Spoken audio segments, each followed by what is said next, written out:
Assalamualaikum warahmatullahi wabarakatuh. Ngapunten nggih sing mrika kula bokongi. Nggih, nggih kula mubeng mawon kidung ngene. Mboten napa-napa pokoke krungu suarane. Alhamdulillah niku kula budal mriki kesasar. Wes lho kono sorot truk tibake ndangdut. Kula pencet, Bang. Ping papat padha.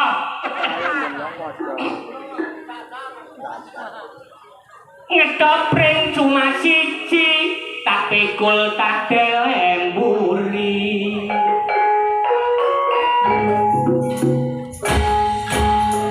Aku nek muring-muring bojoku wedi aku dirangkul langsung disusoni.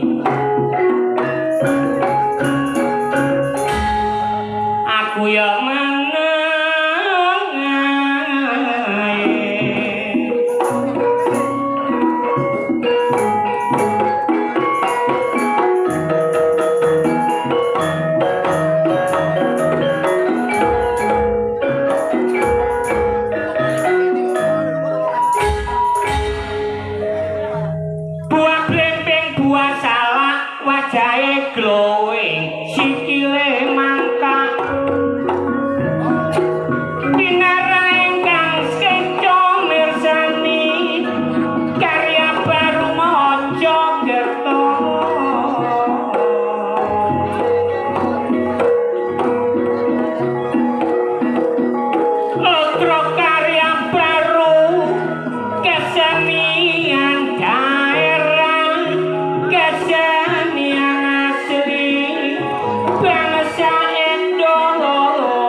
sing duwe gawe karya baru lak yo hiburane wong tamune esuk sampe sore sebab amin ratelah wong kemantene wis akad nikah sing nikahno pak pengulu teko KUA disakseni kabeh keluarga gak ketinggalan tonggo sebelah kemantene mang dilonggono kuwadene api akeh kembange kemanten loro seneng atine mergo wis keturutan kekarepane nek dongane kemanten anyar tamune lak cepet buyar soale wong kemantene kesusu mlebu kamar atine dedek biar mlebu kamar bareng wong loro sebab saiki wis dadi bojo buka sarung dikira kadung isine sosis karo pentole bakso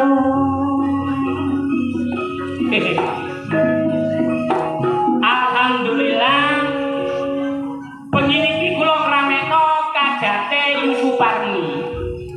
Yusuf Parmi ini sing misan kali kula lho saestu nggih pisan iki kula ditanggap ngoten iki lah begini iki kalian Camin kadate mantu sing dimantokno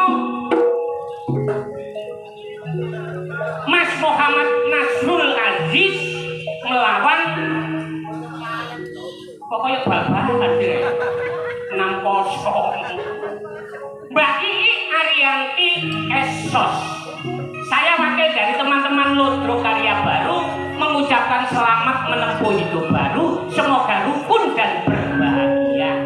Kula pesen kanggene Pak Amin, nek kemanten pun mlebu jam loro, kemanten mlebu kamar, kalian Bu Suparmi kula pesen, Cak Amin dilarang ngengke. Lho soalé napa lawange kemanten niku enten tulisane tenang, ada etanas. Mulane sing jenenge kemanten. Seneng-senenge kemanten kan ngeten iki. Wong jenenge biyen wis bebuju wae saniki pun bebujuan. Kula pesen kanggene Mas Agis, Mas. Sampeyan saniki pun boten ijen, pun enten tanggungan. Napa-napa rembukan kali bojo. Nek biyen sampeyan ijen monggo tempuh saniki pamit. Kudu isok sing open lan telaten. Insyaallah dadi kaki-kaki lan nine-nine sampai besok. Ngoten. Lah, Mas Agis, sampeyan kudu ngadoi milo. Sampeyan eling-eling Mas Agis, kudu ngadoi milo. Mi siji, mi suwi maratuwa. Niku gak oleh. Mi nomor loro, mi jeti bojone tangga. Boten oleh. Niku mi loro. Mulane jenenge kemanten anyar seneng-senenge kemanten. Lah, Mbak Ii niki resepe wong rumah tangga. Kemanten anyar niku kudu iso mengkurep, melumah, modot, mlebu metu. Mesti wong-wong ngomong bojoku ngomong apa. Lho niki kula jabarno. Mengkurep niku mengkurep nek wong kemanten lanang bojone sing lanang oleh kaya dikekno bojone lho, tangane lak mengkurep. Lah, wong wedok kemanten wedok kudu mlebu omah. Nrimo kayane wong lanang. Modot kemanten wedok kudu iso odot-odot. Maksude niku ngulur-ngulur kayane wong lanang. Kok kayane wong lanang 6 juta, empun sampe blojok 8 juta. Sing akhire sing 2 juta klayune teng pundi? Teng Bang Mekar.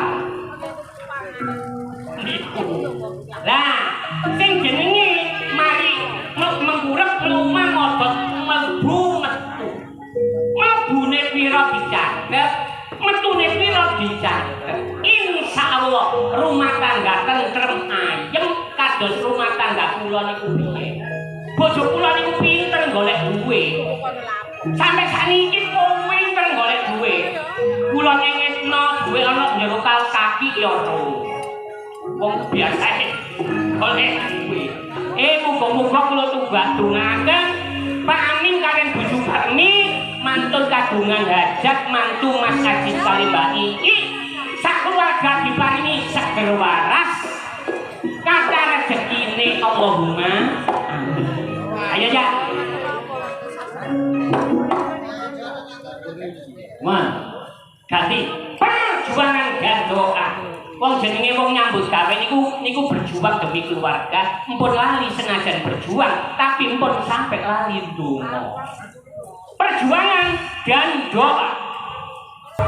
Kepiting montir lo sumur, mobil jamu beras kendor, duwe bojo ceking, ate turung lindur, duwe bojo lemur, berusaha mengkacau.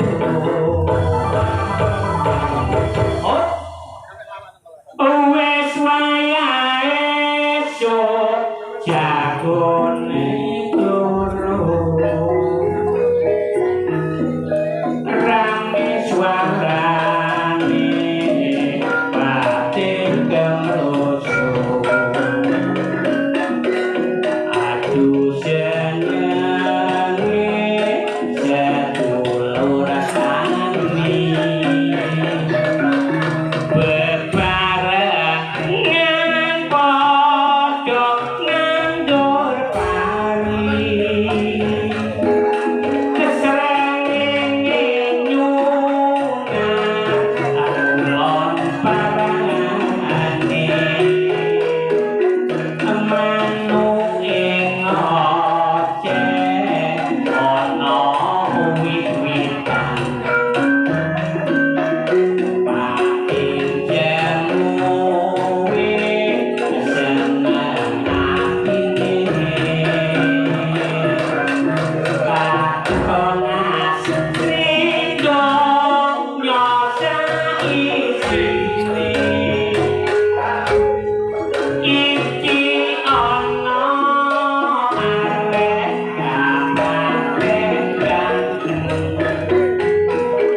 jogeto keringet kan waras.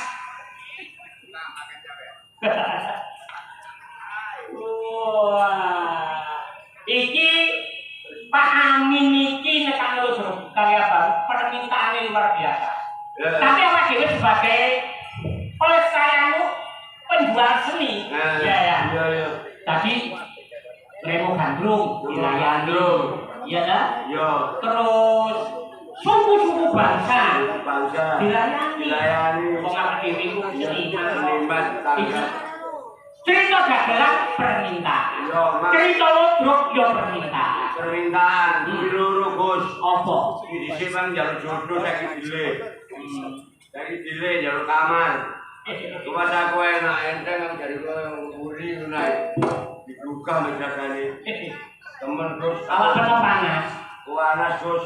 Iki obat apa Gus? ngombe sabun gif Sabun gif matamu ngono. Wong grok kok. Mixagrip Apa jenenge? Mixagrip Ojo Mixagrip. apa Paling kita.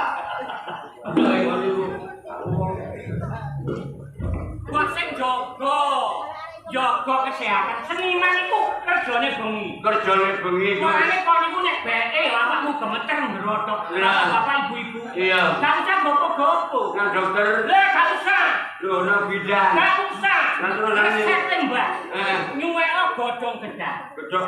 nek ana gedang klothok Gedang glodok. suwentek Gedang. ya situ ae salembar Salembar. belene Bebek lah. nek ana segoro ngentong Roge. pura-pura pandangan Iku paling. iku Allah lu tambah didol. aku golek awakmu lho angel Golek aku ta. saiki ana undi sing Aku saiki aku golek aku angel iku wis jelas panjenengan ya gak iso ketemu. Soale awak dhewe saiki gak ono Sidoarjo. Saiki awak dhewe ana nggone Lamongan. nyambut gawe Iga rabi. Rabi. berarti saiki kon iku nganggon munduk Lamongan Lamongan. ana bojomu ana Lamongan saiki manggone nang Lamongan Lu iga lah nang ndi lho ono Jombang.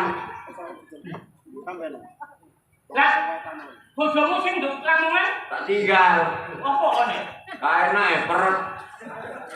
maksudku perut iki apa Perut lebih duwe lho angel. Mulane oleh kaya njaluke lho angel. ketong Nah, kecem. Dadi saiki aku pindah nang Jombang. Jombang Nang Jombang.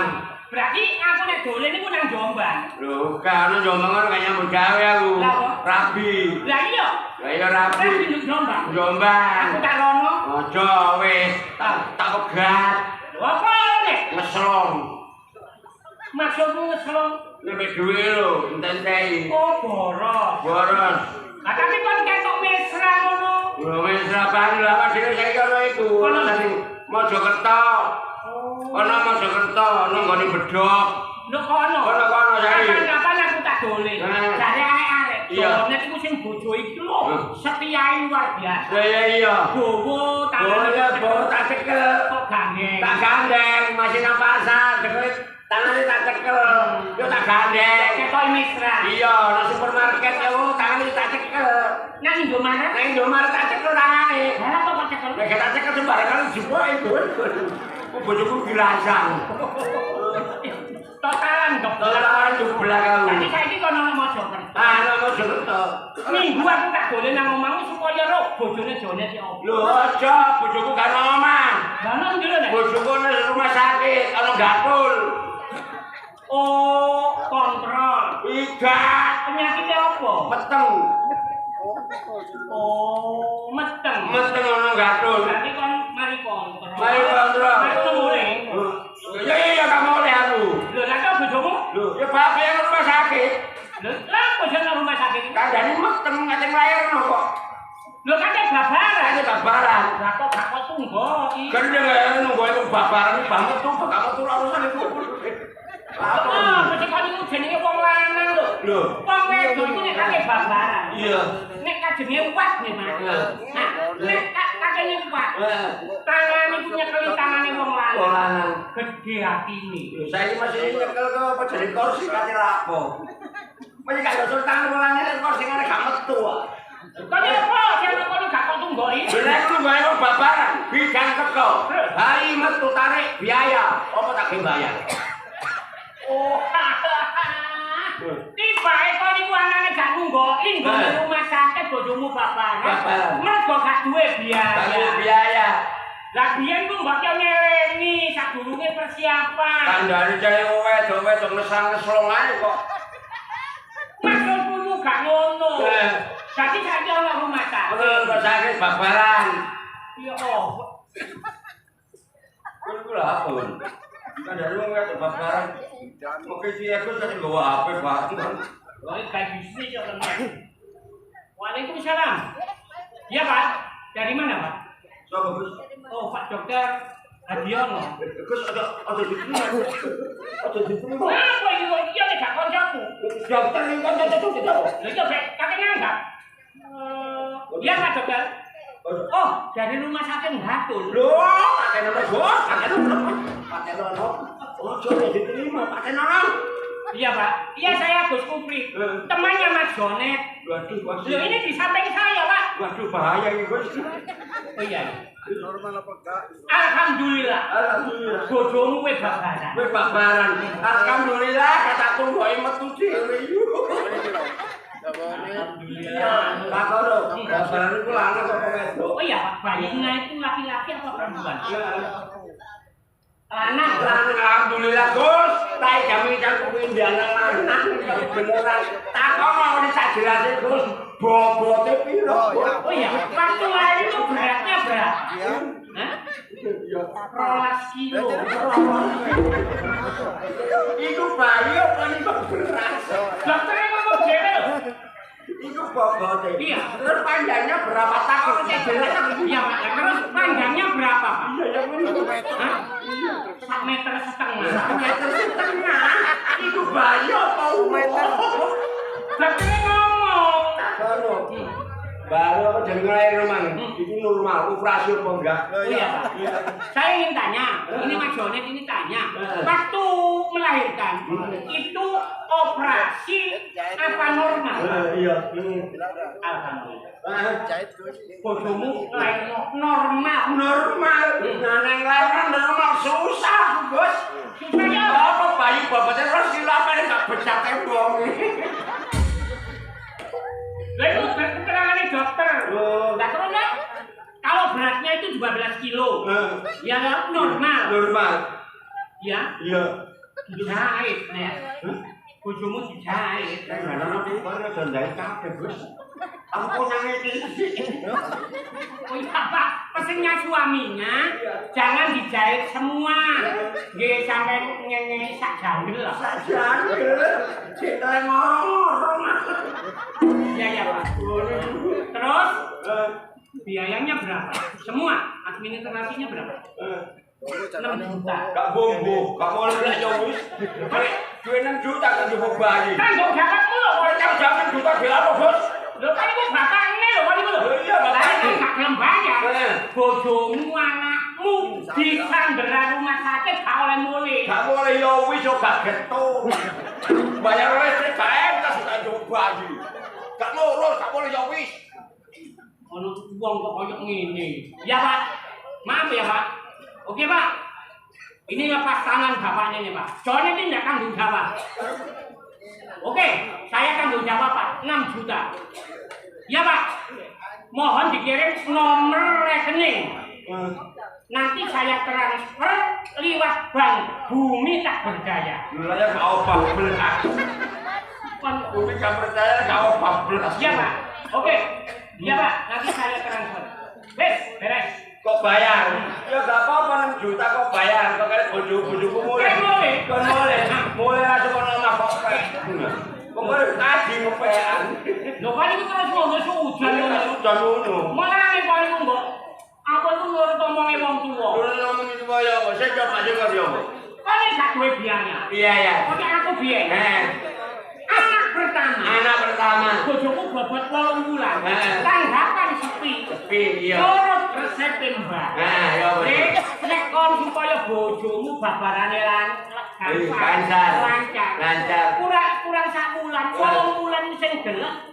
Ngekeki mangan Welut. welut. Dadi bendino kok makan belum? Kurang sak bulan babaran tak pakani welut bojoku. Oh, bingung. Alhamdulillah. Iya ya. Babaran kon gangsal. Lancar yo. Itu. Waduh. Tapi nyekel iki angel nek. Apa ini nyebut? Lalu kok sampai ini aku. Apa? Aku yang mau bicara Mbak. aku yang ngono. Nek bojomu ki wetenge gedhe. Kowe bawa pesangon 10 dina gak apa jenenge gak lair-lair. Sing gelem mangan apa diutari keong. Sing gelem mangan keong. Mangan keong. Apa hubungane nek? Lho keong lek ana wonge jero. Iya. Lah nek keong nek kisane metu nek dabak dhisik. Nek angel metu. Angel metu dabak dhisik. Mesti metu. Masih yang ngono bojomu yo ngono. Angel bapak. Bapak kacang lo kalau ngono dhewe iki. Ya temen tak delok tak yo yo. Bojomu lho. Iya to dhewe. Lah tak delok kene langsung tambah Gus.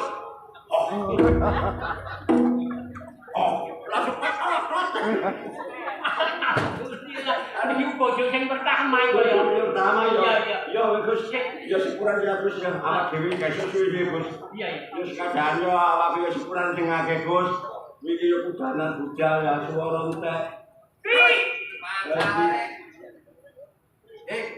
Kira-kira ngelek gani. Wong kelompok rombongan. Nanti